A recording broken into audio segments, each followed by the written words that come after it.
unregulated militia being necessary to the security of a free state. The right of the people to keep and bear arms shall not be infringed. Thanks so much for tuning in to another edition of Bearing Arms, Cam & Company. My name is Cam Edwards. It is great to have you with us today.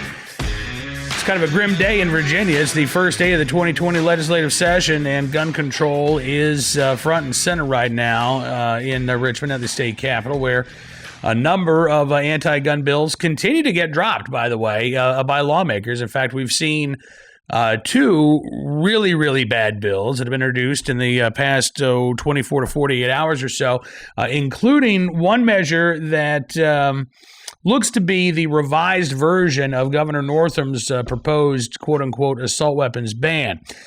This measure would allow or permit existing owners of these semi-automatic firearms to continue to possess them as long as they registered themselves and their firearms with the state of Virginia. As bad as that is, the bill, however, gets even worse. Stephen Gutowski, the Washington Free Beacon, joined me to talk about this bill and others and what we can expect over the next week or so, because I don't think it's worth predicting much farther than about a week out at this point, but what we should be looking for and what we can expect over the next week within the battle for the Second Amendment at the Virginia State Capitol. Take a look and a listen. Stephen, thank you so much, sir, for coming to the program. It's good talking with you today. Hey, thanks for having me. It is getting ready to be, I think we're officially now in the 60 days of crazy. The 60-day session in Virginia is underway. We saw a couple of bills dropped yesterday, and let's talk about these. First, the gun ban, the magazine ban, the suppressor ban, and the trigger activator ban, which is all now contained in one bill. This is a House bill. It does have the quote-unquote grandfather clause in it so that existing owners of these so-called assault weapons can continue to own them as long as they register them with the state. If they don't do that, Stephen, it's a felony, right? Yeah, that's correct. The new bill in the House appears to be what Governor Northam had promised to do. Essentially, they're getting rid of SB 16, which was an outright ban on possession in total. So if you owned AR-15s or rifles or numerous other shotguns and handguns as well, you would be a felon overnight if you did not turn them in or destroy them, presumably. So in the new bill, now you're able to register essentially those firearms. If you already own them, it will still be illegal to purchase them, or I believe to sell them to anyone as well. I believe it's illegal to sell, and it's also illegal to get parts. Yes. Because this bill defines a quote-unquote assault weapon to include any parts that could be used to assemble a quote-unquote assault weapon. So if you ever need to replace something on your AR-15, it sounds like that would be illegal to do under this bill. Yeah, I mean, you'd need to, in order to keep the firearm you already have, you'd need to get a permit from the state police, which in order to get that permit, you have to give them essentially all of your personal information and the firearms, the serial number and identifying information about your firearms. And obviously, it's illegal to sell those assault firearms going forward. And if you define parts as assault firearms, then you can't sell those parts and you can't possess them unless you have a permit for them. And so, yeah, clearly, essentially, you'd be able to keep yours in theory if you register it, but you can't ever do anything with it outside of, shooting it yourself. And if it breaks, you're out of luck. Yeah, because or if you want to upgrade it or whatever. Right, because the bill right now is slated to go into effect if it passes, and I'm hopeful it won't, but right now I think we have to plan on it passing. The bill would take effect July 1st of 2020, and then gun owners in Virginia would have until January 1st of 2021 to register those firearms with the state. It sounds like after January 1st, the way I've looked at the bill, there's no provision. Let's say you move to Virginia in March of 2021. There's no way for you to register your AR-15 when you move into the state. You're just not allowed to bring it, right? So this is a truly restrictive grandfather clause that only the people who currently live in Virginia currently would register their firearms. Those would be the only ones that would be allowed to keep it. And again, I know, Stephen, that you have issues with this. I have issues with this. I cannot imagine that any gun rights group or Second Amendment group in Virginia is going to back this bill. But as bad as it is with the quote unquote assault weapons or with semi-automatic firearms, I think this bill gets even worse because when it comes to magazines, when it comes to suppressors, you're not allowed to maintain possession of your 20-round magazines unless, for example, you permanently modify it so that it can't accept any more than 10 rounds. Suppressors, there's no way to modify a suppressor, so you simply would be told, destroy it, turn it in, get rid of it, but you cannot keep your legally owned suppressors, your 10-plus round magazines under the terms of this bill. There is no grandfather clause. Yes, that's right. There's, the interesting thing about this bill and this calculation from Virginia Democrats is that obviously the main opposition to registration is the idea that registration leads to confiscation. And it's particularly hard to sort of refute that idea here because, first of all, Democrats started with total confiscation to begin with. That was SB 16, right. Was just total confiscation. Now they're saying, okay, we're not going to do confiscation. We're just going to do registration and grandfathering. So, but then also at the same time, this bill is a confiscation bill too, because the bill outlaws possession without exceptions for civilians of magazines and silencers and suppressors and trigger activators. And so, I think it's going to be extremely difficult to convince any sort of gun rights supporter in Virginia that the registration portion of the assault weapons ban in this bill is in good faith and won't eventually be used to conduct a confiscation down the line. I mean, it's given the circumstances. I mean, I don't know why anyone would buy that sort of logic. Now, I don't know that it's necessarily a guarantee or anything that this bill is going to pass. Certainly, I think this would be a very difficult political move for a number of the newly elected Democrats in the Virginia Senate and House. Mm-hmm. Certainly much riskier than some of the other gun control bills like universal background checks or red flag laws. As much obviously opposition as there is to that among gun rights activists, those tend to be more popular, in polling at least. And so I think the assault weapons ban, this is where you really see the rubber meets whether the rubber meets the road for Democrats on this issue, because this is going to be most likely the most radical proposal that gets significant backing from the governor himself, which is, I think, important when you're considering what legislation is actually going to make it through the Virginia legislature, because there's obviously been a number of other bills proposed as well, mm-hmm. That are extremely radical in nature in regards to firearms ranges or ammunition bans, things like that. And the question is always, when you look at any legislative session anywhere in the country, which bills are likely to move and which bills are fringe nonsense. And it's particularly hard right now in Virginia when it comes to guns, because it's a brand new majority for Democrats. So it's hard to say for the average person what's, and also some of the bills likely to move are some of the more radical bills, philosophically. So right. It can be hard to differentiate. And I think for the viewer, the average person following this, the key here is going to be what the governor supports. And we know already that the governor supports an assault weapons ban. Originally, he supported a ban on possession, which is confiscation. Now he says he supports a ban on sales with registration and grandfathering, which is what this new bill is. So it seems that this bill, and I'm going to reach out to the governor's office today to see exactly where they stand on it, but it seems in line with what he wants, whereas some of these other proposals we've seen come out yesterday as well might not be in the governor's plan for gun control in this session. So not that they won't ever be, or not that it's not impossible that they move, but just trying to differentiate between what's likely to move and what's not likely to move. Right. And we'll get a much better sense of that, I think, on the 13th when the committees start meeting and start pushing some of these bills out. We'll have a much better idea of, okay, what bills are going to be left behind, what bills are moving forward.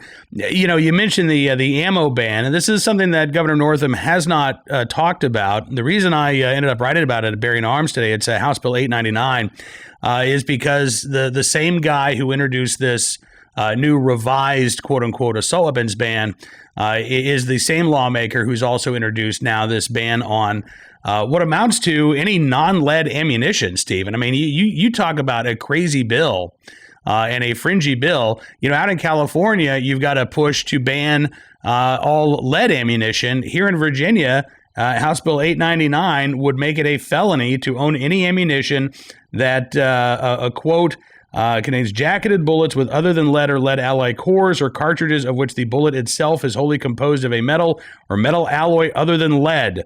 But the definition does not include shotgun shells or solid plastic bullets.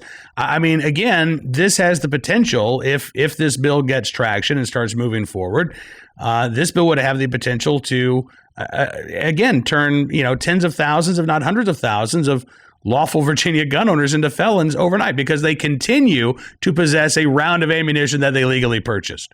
Yeah, that's correct. That's how that bill works. And it is, I think, as you pointed out in your piece, a really bizarre bill given some of the more recent arguments you've heard from gun control advocates, across the country, which is essentially that lead is bad because it's poisonous in too large quantities. So they want to ban, lead bullets or lead shot for hunters.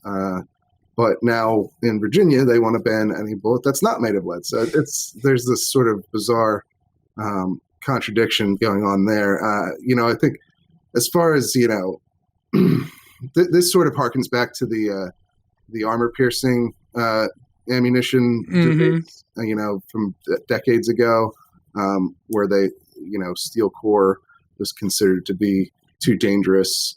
And so maybe that's where this concept comes from. I'm not really, some of these things like the coatings on the bullet, like the Teflon coating, I'm not exactly sure what the fear of something like that is.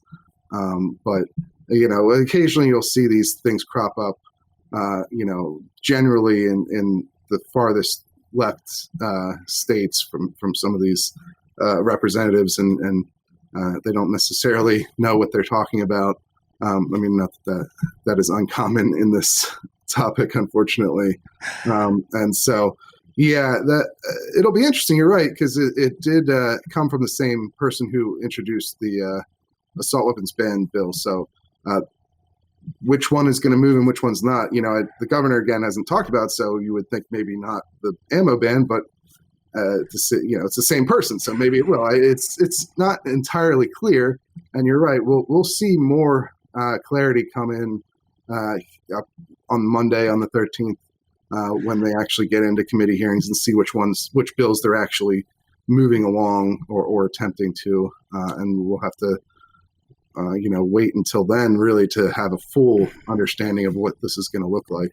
And I got to say too, I think we have to consider the scenario that Democrats themselves don't really know today, January 8th, what all they plan on pushing. I've been talking with some folks in the Capitol, and they've been describing sort of a chaotic scene among the Democratic caucus because, as you kind of alluded to, you don't just have one monolithic block of Democrats, nor, by the way, do you have a monolithic block of Republicans when it comes to these gun issues. You have some rural Democrats that are representing localities that have, all declared themselves to be Second Amendment sanctuaries, and they may be facing a lot more pressure. I think they are facing way more pressure than, let's say, an anti-gun candidate up in Fairfax or Alexandria, Virginia. Then over on the Republican side, you've got a couple of lawmakers like State Senator Tommy Norment, who has said that he believes universal background checks will pass with at least some Republican support, has indicated that red flag laws may get some Republican support as well.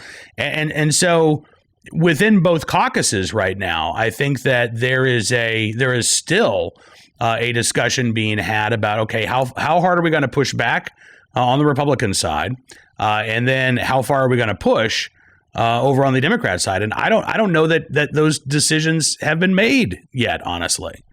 I think you're right, and frankly, I think the Second Amendment sanctuary movement in Virginia, given how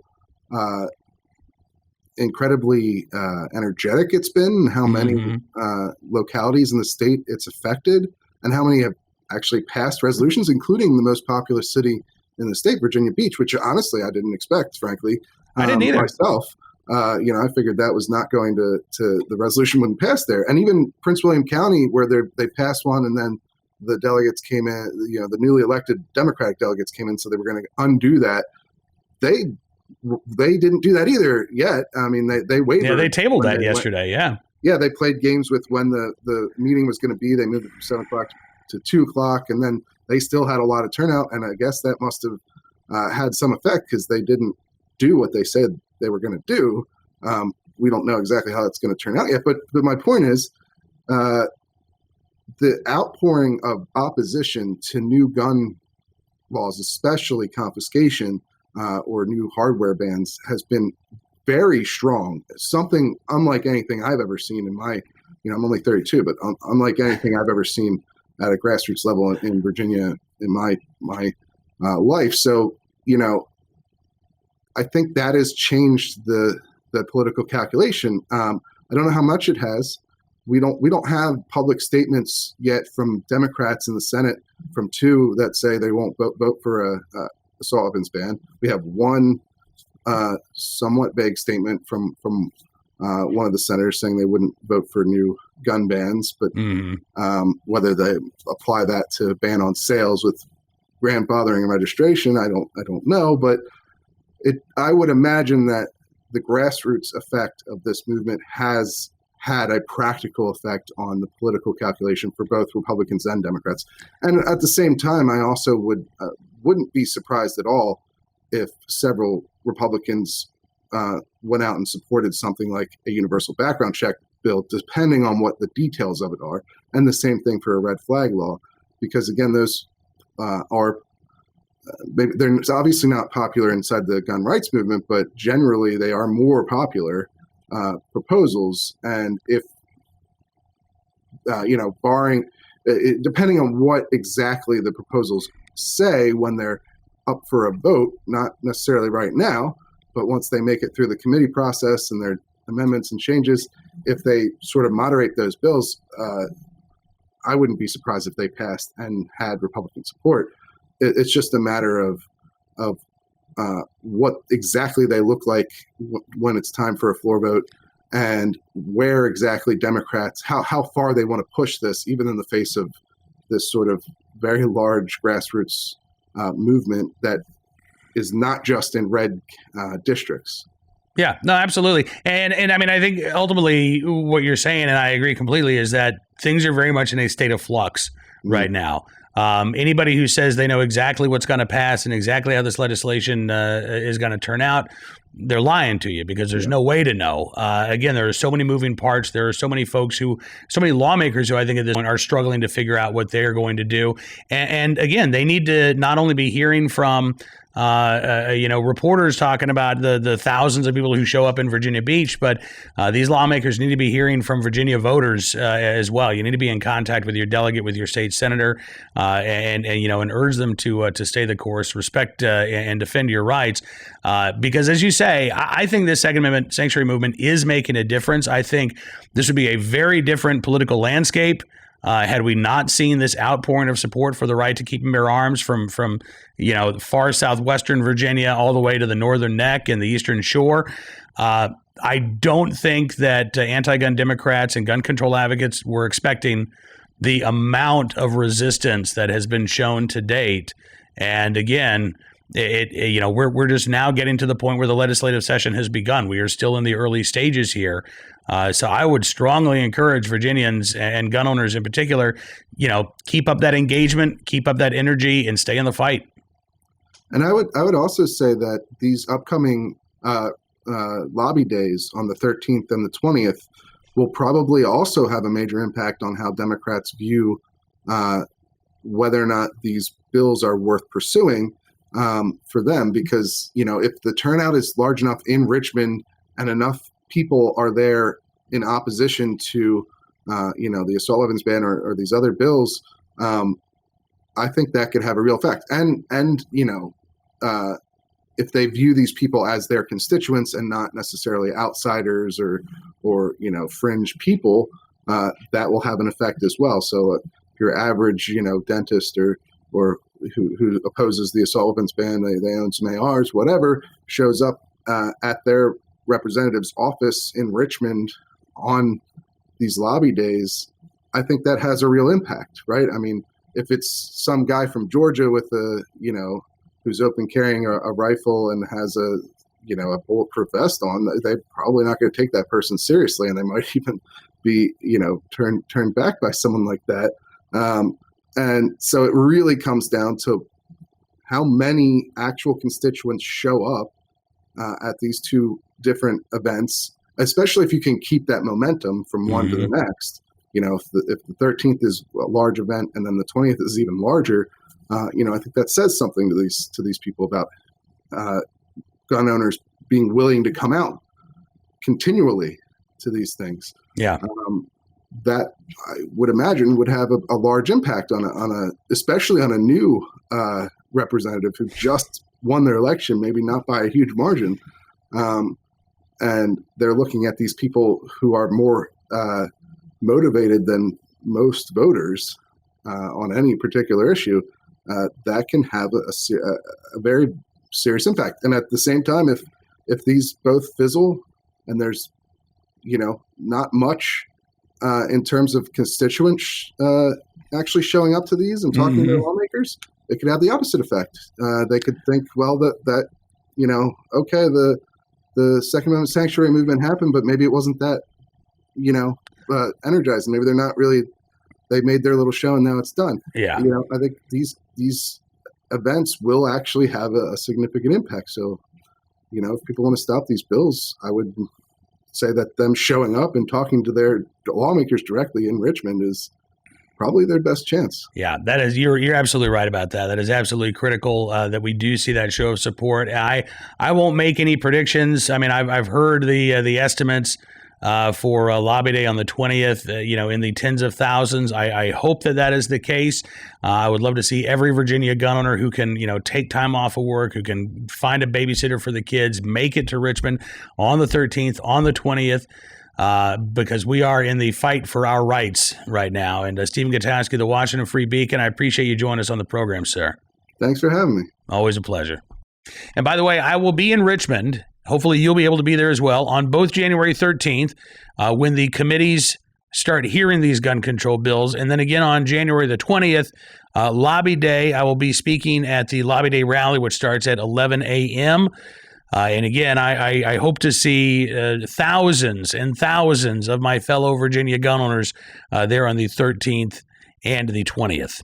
All right, let's get to today's Armed Citizen story, our good deed of the day, and sadly, our recidivist report. We'll start there from Florida. ABC Action News in Florida saying that Florida Highway Patrol troopers have made an arrest in a hit-and-run crash that sent a local grandmother to the hospital.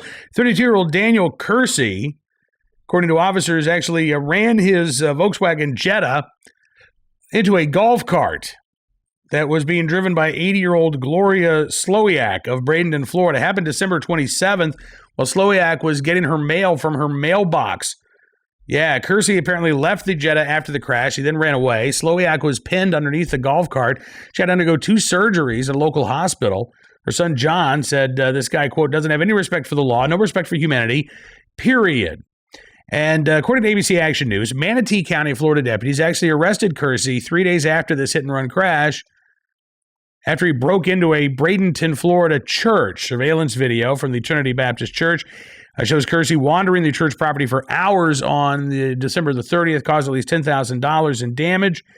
According to Pastor Steve Meyer, he said, quote, it was very bizarre. It seemed like he was under the influence or something. Court records show that Kersey has a lengthy criminal history, just released from state prison in November. Yep. And now facing several felony charges, including felony hit and run, burglary, and damage to a church. Maybe he should have been kept behind bars a little bit longer than last November. All right, our armed citizen story of the day, also from Florida, Escambia County, Florida. WEAR TV says that a hotel clerk forced to protect himself over the weekend will not be facing any charges. This happened at a Quality Inn in Escambia County at about 4:20 Sunday morning. Authorities say that the suspect in this case, a guy named Stephen Ballard, actually was shot by the clerk. He's the one that's going to be facing charges.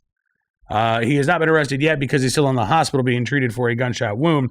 Deputies told WEAR that the hotel clerk got into a physical disturbance with Ballard, who was accused of disturbing rooms at the hotel. That's when the clerk allegedly shot Ballard. According to Escambia County jail records, Ballard's been arrested 10 times since 2010, including for fraud, battery, and trespassing. So there you go. Now, our good deed of the day, not from Florida. I looked. I wanted to do the trifecta, but I didn't get there today. No, instead, we've got a story for you from Newburgh, Oregon, KATU, where 2 police officers being hailed as heroes for saving a family in Newburgh, Oregon from a burning apartment building. It was apparently caused by a Christmas tree that had been left too close to a baseboard heater. When officers arrived, there was a mom and 2 girls who were screaming for help from an upstairs window. One of the officers said that the mom was screaming for help, like, help me, he said. Officer Jeremy Pylon said, you need to start lowering your kids to us. We can't come in. The smoke and flames were too thick. The mom successfully lowered her two girls to the officers. Another officer drove his patrol vehicle up to the apartment. They helped the mom down to the roof of the car. American Red Cross helping the family out with temporary housing because the apartment, unfortunately, is a total loss. But thankfully, no loss of life there in Newburgh, Oregon, thanks to these officers in the right place at the right time and willing and able to do the right thing. That is, unfortunately, all the time that we've got for you on this edition of Bearing Arms, Cam and Company, but I do appreciate you being a part of the program. We'll be back tomorrow and Friday as well with new programs. I'm not sure that we're going to be doing an all-email version of the program on Friday just because now that the legislative sessions have been kicking off around the country, there's a lot to talk about, and I almost hate to miss a day. But I tell you what, at the very least, on Thursdays, Bearing Arms, Cam and Company. On Fridays, Bearing Arms, Cam and Company. We'll get to a few of your emails. So if you got any questions, comments, concerns, send them my way, cam.edwards@bearingarms.com. Don't forget, you can subscribe to Bearing Arms, Cam and Company as well at Apple Podcasts, Spotify, Stitcher, and townhall.com's podcast page, as well as Town Hall Media at YouTube. You can also support Bearing Arms, Cam and Company by becoming a VIP member at Bearing Arms. Exclusive content, commentary, analysis, and more. It is all at your fingertips when you become a VIP member, and we certainly do thank you for your support. We thank you for watching, for listening, for spreading the word. Have a great rest of your Hump Day Wednesday. My music just ran out. I got to start my whole music again. I started my in pitch too early. All right, you ready for this? There you go. Have a great Wednesday. Timing's all off now. And we will talk to you tomorrow with another brand new edition of Bearing Arms, Cam and Company.